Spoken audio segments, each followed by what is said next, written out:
ನಮಸ್ಕಾರ, ನಾನು ಡಾಕ್ಟರ್ ಶರಣ್ಯ. ಇತ್ತೀಚೆಗೆ ಒಂದು ಪೇಷಂಟ್ ನೋಡಿದೆ. ನನ್ನ ಹತ್ರ ಅಲರ್ಜಿ ಆಗಿ ಬಂದಿದ್ರು. ಅವ್ರಿಗೆ 22 ವರ್ಷ ಅಷ್ಟೇ. 2 ಕಿಡ್ನಿನೂ ಫೇಲ್ ಆಗಿದೆ. ಪ್ರತಿದಿನ ಸ್ಟಿಂಗ್ ಕುಡಿತಿದ್ನಂತೆ ಆ ಹುಡುಗ. ಪಾಪ ಒಬ್ಬನೇ ಮಗ, ತಂದೆ ತಾಯಿ ಇಬ್ರು ಕೂಲಿ ಮಾಡ್ತಾ ಇದ್ದಾರೆ. ಅವ್ನು ಡಯಾಲಿಸಿಸ್ ಮಾಡಿಸ್ಕೊಂಡು ಇವಾಗ ಬದುಕಿದ್ದಾನೆ. ಈ ತರ ಎಲ್ಲಾ ಕಂಪನಿ ಕೂಲ್ ಡ್ರಿಂಕ್ಸ್ ಇಂದಾನು ಆಗಬಹುದು. ಆದ್ರೆ ಇವಾಗ ಮಕ್ಕಳು ಜಾಸ್ತಿ ಸ್ಟಿಂಗ್ ನ ಕುಡಿತಾ ಇದ್ದಾರೆ. ಒಂದು ಸಲ ಕಣ್ಣು ಮುಚ್ಕೊಂಡು ಯೋಚನೆ ಮಾಡಿ ಇದಕ್ಕೆ ಕಾರಣ ಏನು ಅಂತ. ಇದಕ್ಕೆ ನಮ್ಮ ವ್ಯವಸ್ಥೆನೇ ಕಾರಣ. ಹೇಗೆ ಅಂತ ಹೇಳ್ತೀನಿ, ಕೇಳಿಸ್ಕೊಳ್ಳಿ. ಈ ಫುಡ್ ಪ್ರೊಸೆಸಿಂಗ್ ಕಂಪನಿಗಳಿದೆಯಲ್ಲ, ಅವು ಆಗಲಕಾಯಿಗೆ ಬೇವಿನಕಾಯಿ ಸಾಕ್ಷಿ ಅನ್ನೋ ತರ FSSAI ಅಪ್ರೂವಲ್ ಇದೆ ಅಂತ ಅವರ ಲಾಭಕ್ಕಾಗಿ ಜನರ ಆರೋಗ್ಯನ ಹಾಳು ಮಾಡ್ತಿದ್ದಾರೆ.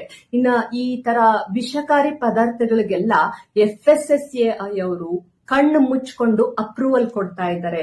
ಇನ್ನು ನಮ್ಮ ಸರ್ಕಾರ ಇದನ್ನೆಲ್ಲ ನೋಡ್ತಾ ಸುಮ್ನೆ ಕೂತ್ಕೊಂಡಿದೆ. ಅವ್ರಿಗೇನು ಈ ಕಂಪನಿಗಳಿಂದ ಟ್ಯಾಕ್ಸ್ ಹೋದ್ರೆ ಸಾಕು, ಜನರ ಆರೋಗ್ಯ ಹಾಳಾದ್ರೆ ಅವ್ರಿಗೇನು? ನಮ್ಮ ದೇಶದ ಬಹುಮುಖ್ಯ ಆಸ್ತಿಯಾದ ಹ್ಯೂಮನ್ ರಿಸೋರ್ಸ್, ಈ ಯುವ ಶಕ್ತಿಯನ್ನ ಕಳ್ಕೊಂತಿದೆ ಅನ್ನೋ ಪ್ರಜ್ಞೆನೂ ಇವತ್ತು ಸರ್ಕಾರಕ್ಕಿಲ್ಲ.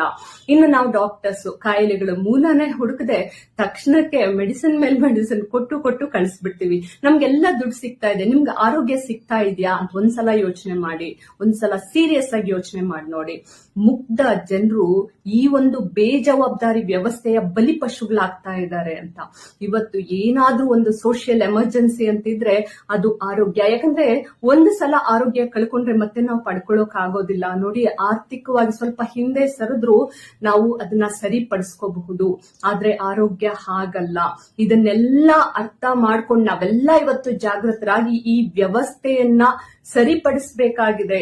ನಾವೆಲ್ಲ ಇವತ್ತು ಈ ಒಂದು ರೀಲ್ ಪ್ರಪಂಚದಿಂದ ಹೊರಗಡೆ ಬಂದು ರಿಯಲ್ ಪ್ರಪಂಚದಲ್ಲಿ ಏನಾಗ್ತಿದೆ ಅಂತ ಅರ್ಥ ಮಾಡ್ಕೊಂಡು ಈ ಒಂದು ವ್ಯವಸ್ಥೆಯನ್ನ ಸರಿಪಡಿಸೋ ಜವಾಬ್ದಾರಿನ ನಾವೆಲ್ಲ ಸೇರಿ ಹೊರಬೇಕಾಗಿದೆ.